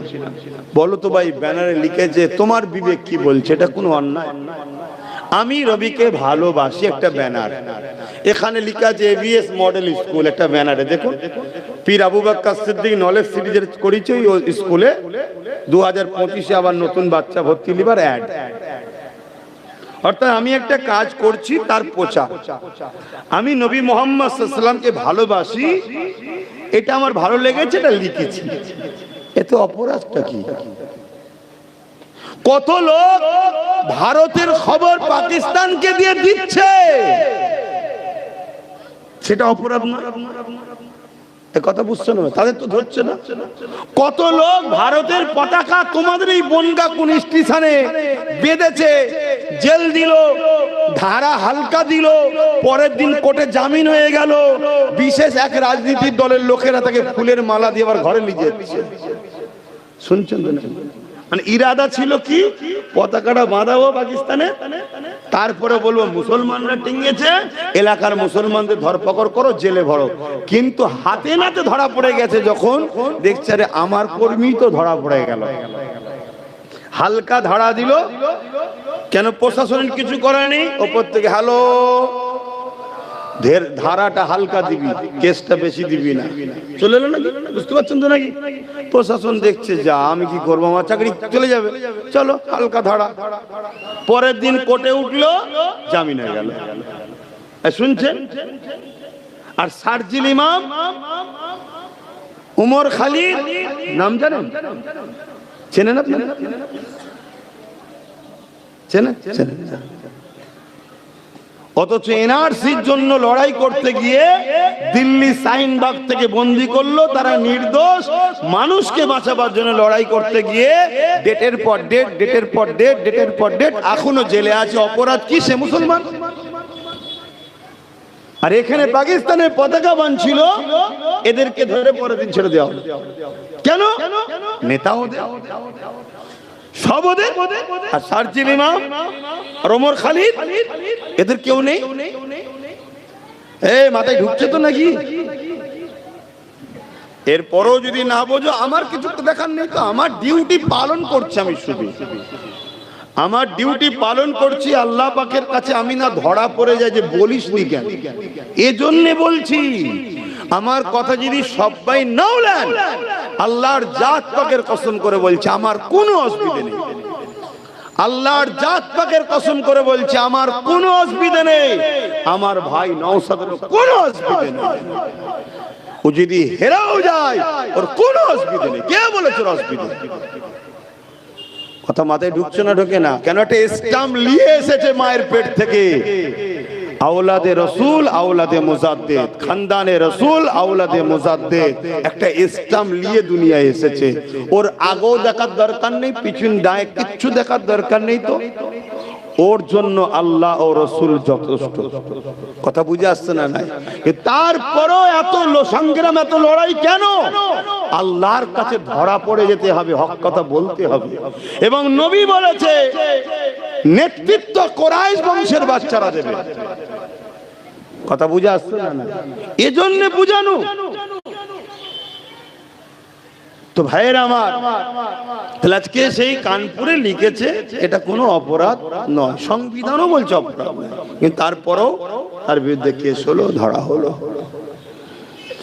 এটা একটা বিষয়। আর একটা বিষয় হচ্ছে, এতদিন ওই উত্তরপ্রদেশে যতগুলো সেকুলারের নামে দলের নেতা ছিল, একটা কারো মুখে শুনেছেন যে উত্তরপ্রদেশে এইটা হয়েছে, এটা অন্যায়? হ্যাঁ কিনা বলেন? আমার দেশের রাজ্যের কথা বলছি না, উত্তরপ্রদেশেরই যারা রয়েছে, কেউ একটা প্রতিবাদ করেছে শুনেছেন? কেন? অতএব তারাও কিন্তু এতই বুঝাতো যে তোমরা এদিক ওদিক করো না, তোমরা এদিক ওদিক করলে এ চলে আসবে ও চলে আসবে, এই করে করে মুসলমানকে রেখেছিল। একদিন সেই আসলো আর আজকে যখন মুসলমান বিপদে পড়ছে, কি একটা বলেছে আমি নবীকে ভালোবাসি লিকা, তাকে জেলে পড়ছে, সেই ছেলেটার হয়ে একটা কেউ বাইট দিয়েছে? কোন দলের সুপ্রিমো বাইট দিয়েছে যে এটা অত্যাচার হচ্ছে, তার ধর্মের স্বাধীনতাকে কেড়ে নেওয়া হচ্ছে? দেয়নি। আরেকটা কথা বলছি, বিহারে অলরেডি ভোট চলছে, গতকালকে একটা ভোট হলো বিহারে।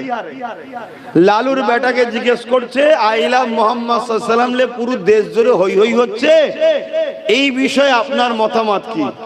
তখন উত্তর কি দিচ্ছে? আমি বিহার ভোট নিয়ে ব্যস্ত আছি। ও তো বলতে পারতো যে না, এটা সংবিধান বিরোধী করছে উত্তরপ্রদেশের সরকার।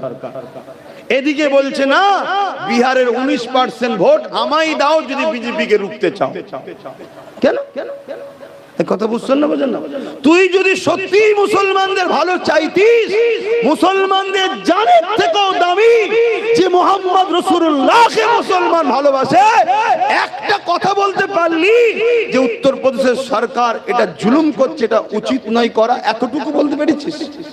তাহলে এরা আমাদের চাই, এরা শুধুমাত্র বিজেপির ভয় দেখিয়ে নিজেদের গদি, নিজেদের পরিবারের গাড়ি বাড়ি, নিজেদের জায়গাকে শক্ত করছে। এরা দ্বিতীয় কিচ্ছু নয়, এরা সব কন্ট্রাকচুয়াল।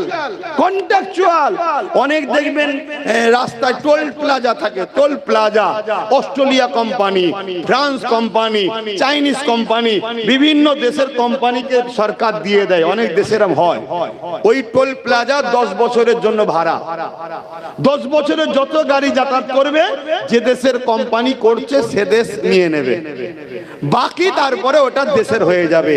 এই যে যত সেকুলারের নামে রয়েছে, এরা হলো কোম্পানি ওই টোল প্লাজার মতো, শুধুমাত্র ভয় দেখিয়ে এদেরকে শিক্ষা থেকে, স্বাস্থ্য থেকে, কর্ম থেকে, সব থেকে এদেরকে পুরো প্যারালাইসিস রোগী করে দাও, দিয়ে তোমার ডেট শেষ, তুমি চলে যাও, আমি তারপরে এন্ট্রি হব, এদেরকে নির্মূল করে দেবো।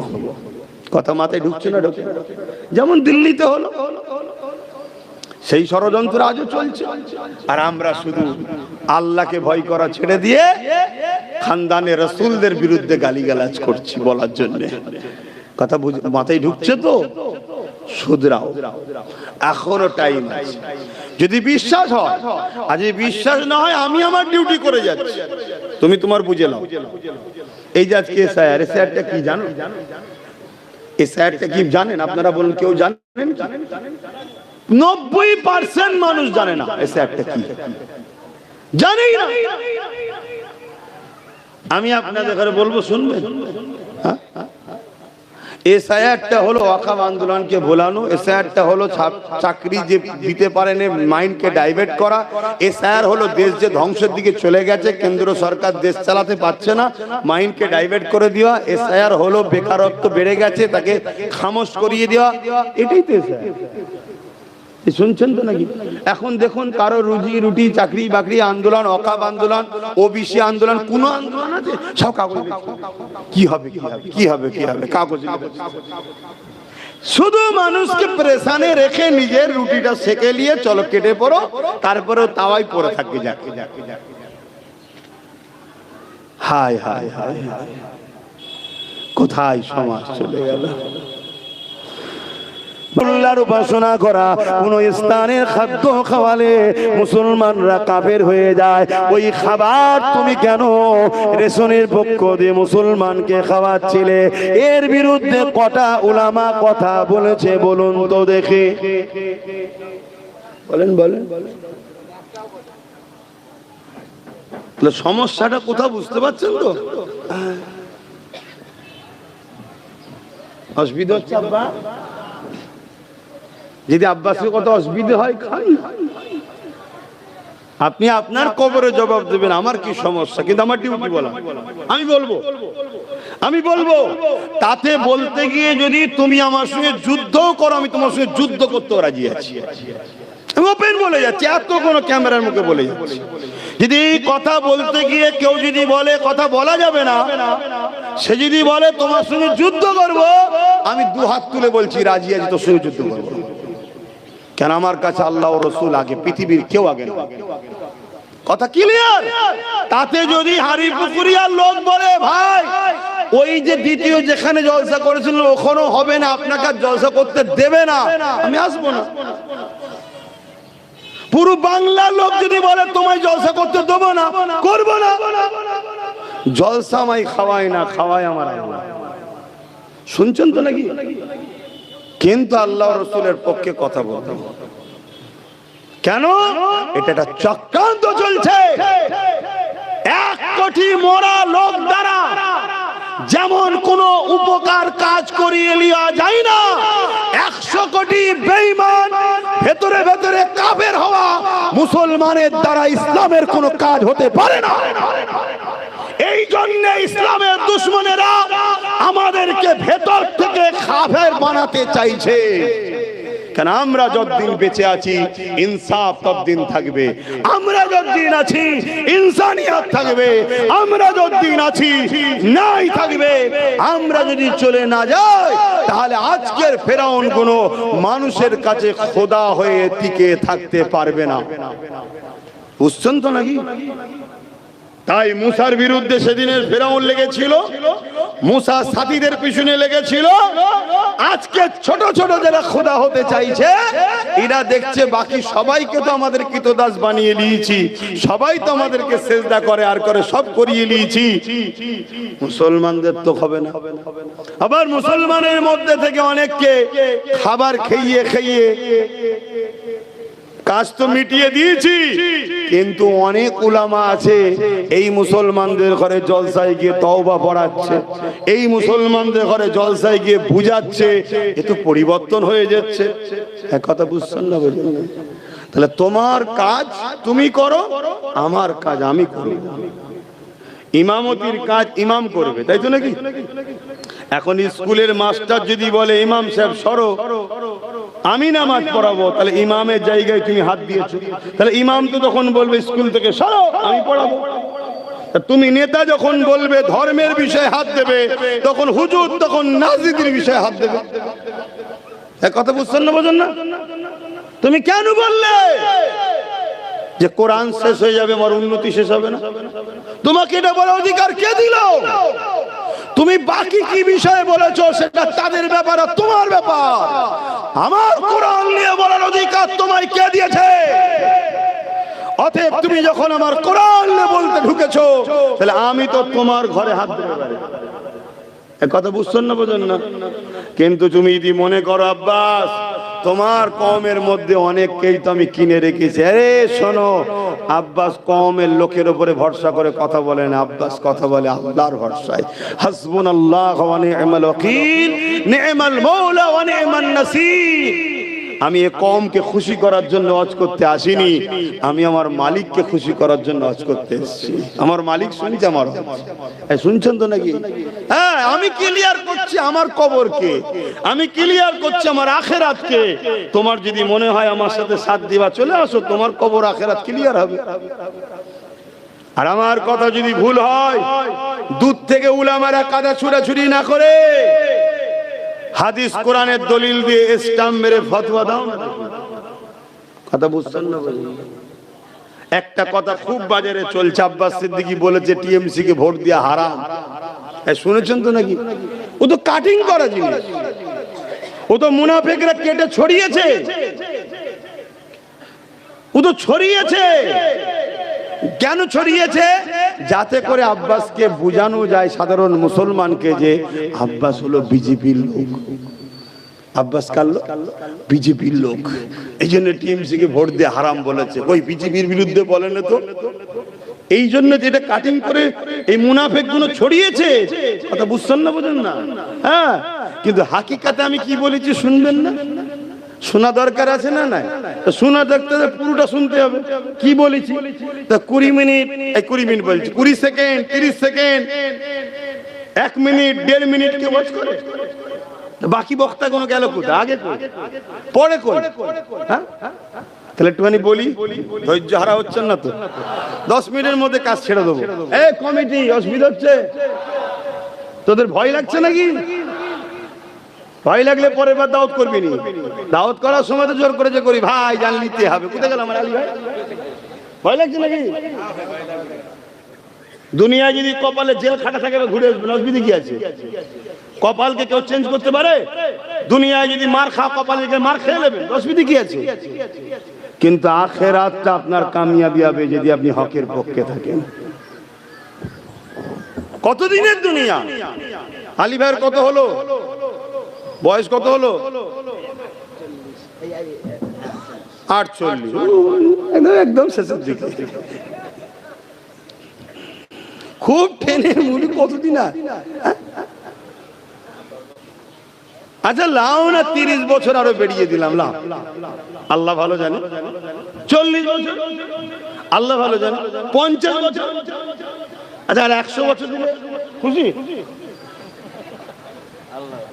আল্লাহ ভালো জানে। কিন্তু গড় কি বলছে, গড়টা কি বলছে?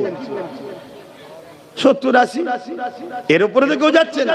ঠিক আছে, তারপরেও ধরে নিলাম 100 বছর, তারপরেও মরণ আছে না নাই? আমি এটাই বুঝতে চাইছি, মরণ আছে না নাই? সেই জায়গায় কি জবাব দেবেন? কবরে যখন জাহান্নামের গর্ত করে দিয়ে 99টা সাপ দেবে দুমুখো, আর কালা কানা ফেরেশতা পাঠিয়ে পিটবে, তখন কি উত্তর দেবে? তো এইটা আমার বাপকে, আমার মাকে, আমার ভাইকে, আমার বোনকে বোঝানো দরকার আছে না? যে ভাই আমার গুনার মাপ আছে। সিনেমা দেখে ফেলেছিস, তওবা কর। গান শুনেছিস, তওবা কর। যাত্রা গেছিস, তওবা কর। মদ খেয়ে ফেলেছিস, তওবা কর। জিনা করে ফেলেছিস, তওবা কর। কাঁদ আল্লাহর কাছে। গুনার মাপ আছে না? না। কিন্তু ইসলামের দুশ্মনী করলে, ক্ষতি করলে, তা আমার কম কি বুঝাতে হবে না? এই ভাই, ইসলামের না ক্ষতি হয়ে যায়। উপকার যদি করতে নাও পারিস, ক্ষতি করিস নি ভাই, এটা বুঝাতে হবে তো। আর এইটা বুঝাতে গেলে যারা ইসলামের ক্ষতিকারক তাদের গায়ে লাগবে না? লাগবে না? কথা বলো। এখন যদি লেগে যায়, তাহলে কি ফেরাউনের বিরুদ্ধে বলা বন্ধ? আবু জেলের বিরুদ্ধে বলা বন্ধ? এই উদ্বার বিরুদ্ধে বলা বন্ধ? বলছেন না, ওখানে বলুন না। আজকে জেন তো ফেরাউনের বিরুদ্ধে বলবেন না। কেন? বলছে এ তো বেঁচে আছে, ও তো মরে গেছে, ও তার আসতে পারবে না, ওর বিরুদ্ধে হদ্দ বলা বলেন। ও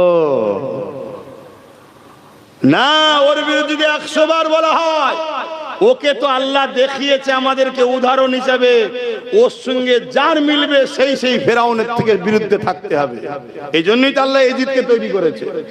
তো চলেন, নামাজের সময় হয়ে আসছে, আমি ছোট্ট করে এটা বলে দিই। আমি অ্যাকচুয়ালি বলেছি কি জানেন, ইসলাম বলছে অন্যায় দেখলে হাত দিয়ে রোকো। ইসলাম কি বলছে, আমার রাসূল কি বলছে? অন্যায় দেখলে একটু সাড়া দেবেন, 10 মিনিটের মধ্যে হয়ে যাবে। অন্যায় দেখলে হাত দিয়ে রোকো। যদি হাত দিয়ে রুখতে না পারো, হাতে ক্ষমতা নেই, দুর্বল মানুষ, তাহলে মুখ দিয়ে অন্যায়ের প্রতিবাদ করো। যদি অন্যায়ের প্রতিবাদ মুখ দিয়ে করার ক্ষমতা নেই, তাহলে কমসে কম অন্তর থেকে ঘৃণা করো। এই অন্তর থেকে ঘৃণা করাটা হলো ইমানের শেষ স্তর, একেবারে দুর্বল ইমান। এরপরে ইমানের আর কোনো স্তর নাই। তাহলে আজকে কেন্দ্র সরকার, আমি ঠিক এইভাবে বলবো, আজকে কেন্দ্র সরকার ওয়াকফ কালা কানুন করে আমার মসজিদ, আমার কবরস্থান, আমার ঈদগাহ, আমার খানকা নিয়ে নিচ্ছে, দখল করে নিচ্ছে। সেগুলোকে প্লেন করে দিয়ে বড় বড় শপিং মল, বড় বড় সিনেমা হল, থিয়েটার, কল কারখানা আদানি আম্বানির জন্য হবে। এটা নাই করছে না অন্যায় করছে? এটা আওয়াজ দিয়ে বলবেন অন্যায়। তাহলে রাসূলের হাদিস, অন্যায় দেখলে তাহলে কেন্দ্র সরকারের বিরুদ্ধে হাত দিয়ে লড়তে হবে। হাতে ক্ষমতা নেই, আচ্ছা ক্ষমতা নেই, তাহলে মুখ দিয়ে প্রতিবাদ করতে হবে। ধরেন কোন মুসলমান এমনও আছে মুখ দিয়ে প্রতিবাদ করারও ক্ষমতা নেই, তার উচিত কি? ঘন্না করতে হবে। যদি এটাও না করে কোন মুসলমান যদি কেন্দ্র সরকারকে ভোট দেয় তার মানে তাকে সাপোর্ট করলো আরো শক্তিশালী হোক, সে শক্তি হয়ে কি করবে, আরো মসজিদ মাদ্রাসাকে ভাঙবে। তাহলে তুমি সাপোর্ট করলে না করলে না, কথা বুঝছেন? তাহলে তার মধ্যে কি ঈমান থাকবে? এইটা আমি প্রথম বলেছি যে কেন্দ্র সরকারকে ভোট দিলে ঈমান থাকবে না। দ্বিতীয় আমি কি বলেছি, কেন্দ্র সরকারের বিরুদ্ধে লড়াইয়ের প্রতিবাদের দরকার আছে না নাই? প্রতিবাদ করতে গিয়ে হঠাৎ করে যদি রাজ্য সরকার বলে দিল্লি গিয়ে আন্দোলন করো, আর আজকে কলকাতায় নেমে ঘুরছে, দিল্লি গিয়ে আন্দোলন করো, বাংলায় আন্দোলন হবে না, যদি বাংলায় কেউ আন্দোলন করো গুলোগুলি করো আমি তার সব থেকে বড় দুশ্মন হব। ও আমি বিজেপির বিরুদ্ধে আন্দোলন করলে তুমি আমার দুশ্মন, তার মানে কি তুমিও চাইছো মসজিদ মাদ্রাসা ভাঙছে, ভাঙুক, রুকা যাবে না। কথা মাথায় ঢুকছেন না কেন? তাহলে তুমি মসজিদ মাদ্রাসার দুশ্মন না বন্ধু? জোরে বলুন। যে দুশ্মন হয় তাকে হাত দিয়ে রুখতে হবে, যদি হাতে ক্ষমতা না থাকে মুখ দিয়ে প্রতিবাদ, যদি মুখে প্রতিবাদ নাই অন্তত ঘৃণা করতে হবে। এরপরেও না করে কোন মুসলমানের বেটা যদি একেও ভোট দেয় ঈমান থাকবে? এইটাই তো বলেছি। অনেক আবার বলছে তাহলে এতদিন ভোট দিছিল সব, এই এতদিন বলেছিল, এতদিনে বলেছিল যে দিল্লি চলে যাও? কথা কিছু বুঝছেন তো? এই যে একটা মুসলমান ধরুন আজকে এসছে, দাড়ি টুপি আছে, নামাজ পড়া মুসলমান, আসসালামু আলাইকুম বলবো না বলবো না? কালকে শুধু ইসলাম ছেড়ে দিয়ে অন্য জায়গায় চলে যায়, তাকে সালাম দিয়ে যাবে? তাহলে এতদিন এ বলেন দিল্লি চলে যাও, তাই এতদিন যদি কেউ দেয় বা দিতে বলে সমস্যা তো নেই, কিন্তু আজ যখন ও মসজিদ মাদ্রাসার বিরুদ্ধে আর সাপোর্ট করা যাবে? আরো একটা কথা, যদি কেউ বলে কোরআন মিটে যাবে, তার মানে সে কোরআনের পক্ষে না বিরুদ্ধে? যে কোরআনকে মিটাবার কথা বলে কোরআনের বিরুদ্ধে, তাকে তুমি সাপোর্ট করা মানে তার ওই কথাকেও তুমি সাপোর্ট করলে, তাকে শক্তিশালী করলে। আজ মুখে বলেছে কাল বাস্তবে করবে, তার কি মান থাকবে? এই কথাটা আমি বলেছি, বলার পরে আবার কি বলেছি জানেন? সেটাও শোনেন।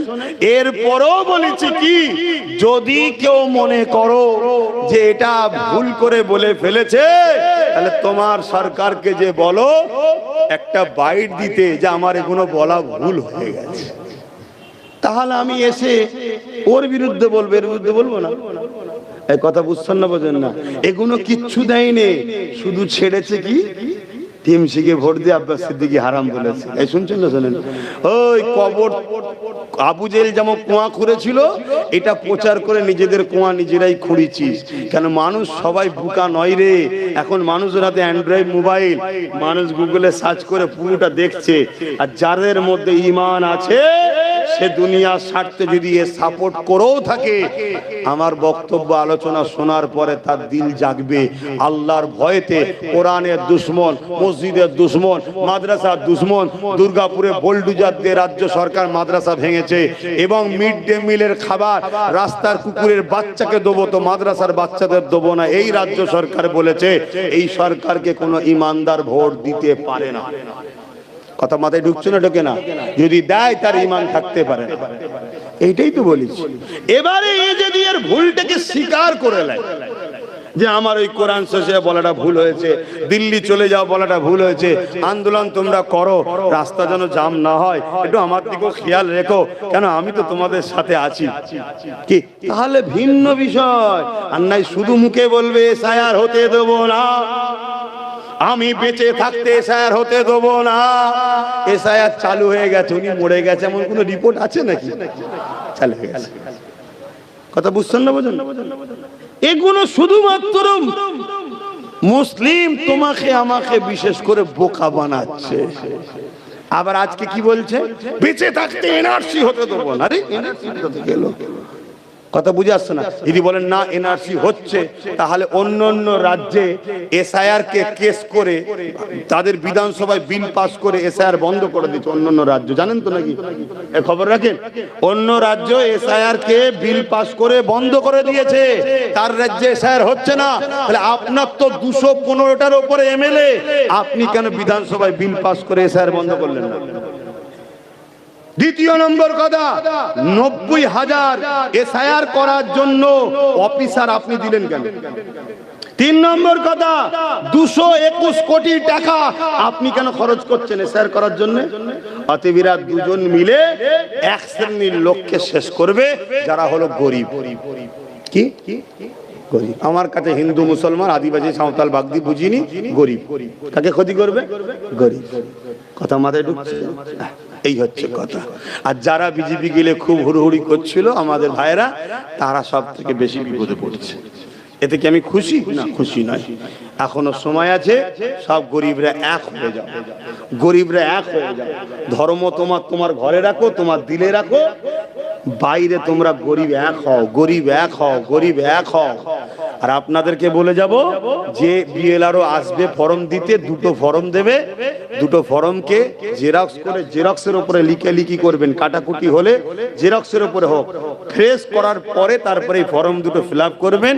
করার পরে যে বিএলআরও আসবে তার ফটো তুলবেন, তার নাম ফোন নাম্বার নেবেন, তার অ্যাড্রেস জানবেন এবং তাকে বলবেন একটাই স্ট্যাম্প মেরে সই করে আমায় দাও, তবে দ্বিতীয়টা দেবো।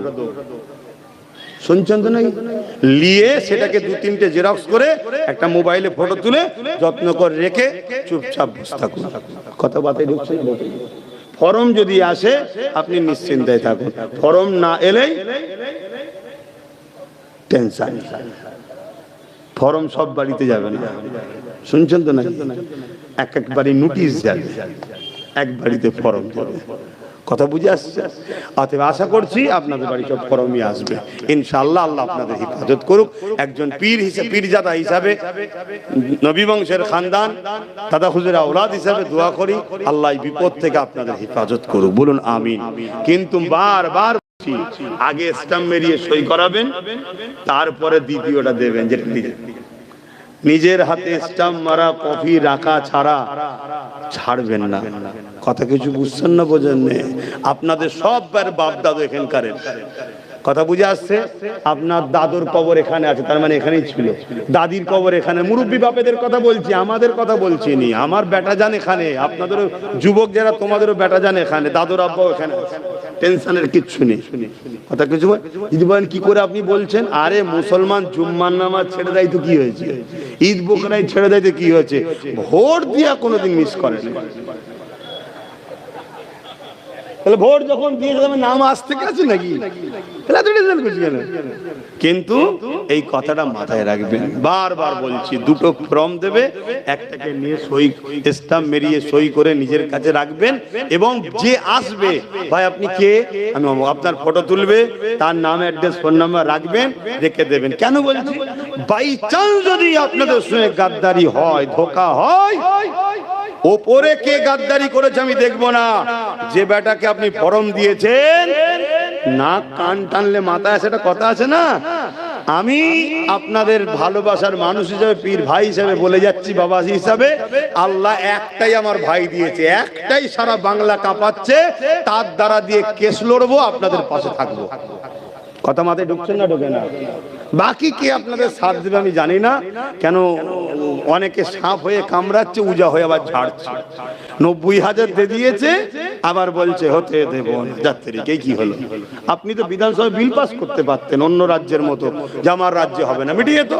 কিন্তু আমি একটা বিদায় লিবার আগে বলবো একটা কথা, পশ্চিম বাংলায় বাংলাদেশ থেকে ঘুষপেটিয়া মুসলমান ঢুকেছে, এই কথাটাই বাংলায় সর্বপ্রথম কে বলেছিল বলেন? কবে বলেন তো? তখন দেখেন অন্য সরকার ছিল, তখন চিল্লে ছিল, সেই হাওয়া এখন শুরু হয়েছে।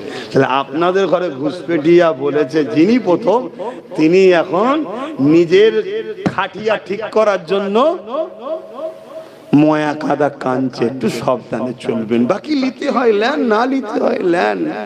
তবে বাচ্চাগুলোকে দেখে মায়া লাগে যে আপনাদের ভুলের জন্য এই বাচ্চাগুলোকে অল্প বয়সে না কাফন পরতে হয়, যেমন প্যালেস্তাইনে পড়তে হচ্ছে। প্যালেস্তাইনের লোকেরা ভুল করেছে, তাই তাদের ঘরে আজকে কাফন পড়তে, তাদের বাচ্চাদের ঘরে। কি ভুল করেছে? দুধ খাওয়াও সাপকে নয় মানুষকে। যে জাতি সম্বন্ধে আমার কোরআন বলে গেছে যে এরা তোমাদের প্রকাশ্য দুশমন, তাদেরকে ওরা দুধ কলা খেয়ে পড়া করেছিল। আজকে কি করছে দেখো না। একটু মাথায় ঢুকাবার হয় ঢুকাও, আর না চলো সালাম পড়িয়ে দোয়া করে দিই, তুমি তোমার ঘরে যাও, আমি আমার ঘরে যাই। কি আর বলবো, এছাড়া কি বলতে পারি? আপনি তো বড় হয়েছেন, ছোট তো বাচ্চা নয় যে কোলে কোলে চলে গেলাম। ইয়া নবী সালাম।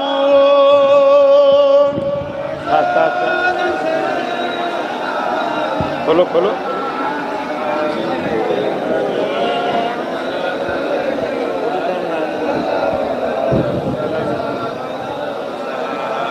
طلع البدر علينا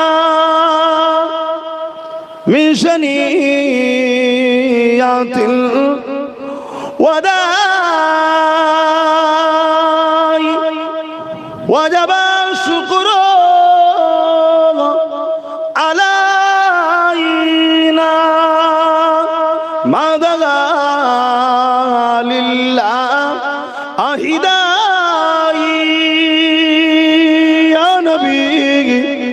سلام يا رسول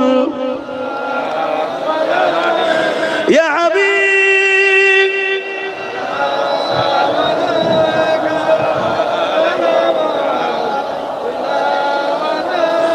পড়িল আল্লাহ আরো বাণী, পোহালো দুঃখে রজনী,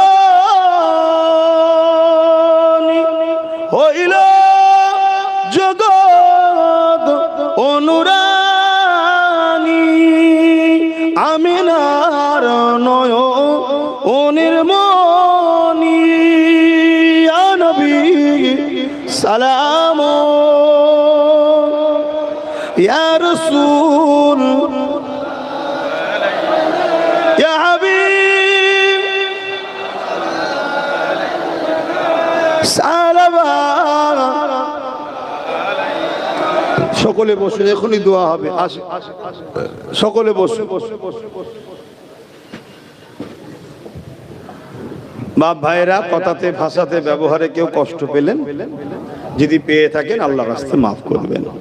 তবে দিনের স্বার্থে আপনারা আমার দিনী ভাই, বোঝাবার চেষ্টা করেছি, পাশাপাশি আপনাদের সঙ্গে রুহানি সম্পর্ক আছে, চেষ্টা করেছি। আমার জন্য দোয়া করবেন, আমার ছোট ভাই নওশাদের জন্য দোয়া করবেন, সে একা লড়ছে, তার জন্য দোয়া করবেন, আল্লাহ তাকে কামিয়াবি করুক। আর আমিও ন্যায় সত্য ইনসাফের পক্ষে একটা সংগঠন ফুরফাসে আহলে সুন্নাত ওয়াল জামাত অরাজনৈতিক সংগঠনের মাধ্যম দিয়ে লড়াই করছি, আমার জন্য দোয়া করবেন। আল্লাহ কবুল করেন, আল্লাহ আপনাদের উপর রহমত করুন। সকলে তওবা করুন। বিসমিল্লাহির রহমানির রহিম। একটু ছোট্ট কাজ আছে বাপ, একটু পকেটে হাত দিতে হবে, একটু শরীক হতে হবে জলসায়। অসুবিধা আছে দান করতে? খুশি মনে শরীক হন। জলসাতে ছেলেরা যাচ্ছে, যার যা খুশি একটু শরীক হয়ে যায় আর তওবা করুন। লাও তাড়াতাড়ি যাও, তাড়াতাড়ি যাও, ভেতরে যাও। বিসমিল্লাহির রহমানির রহিম। আল্লাহ তাআলা আমি জানা অজানা, ইচ্ছা ও ইচ্ছা সকল গুনাহ হইতে তওবা করিতেছি। আস্তাগফিরুল্লাহ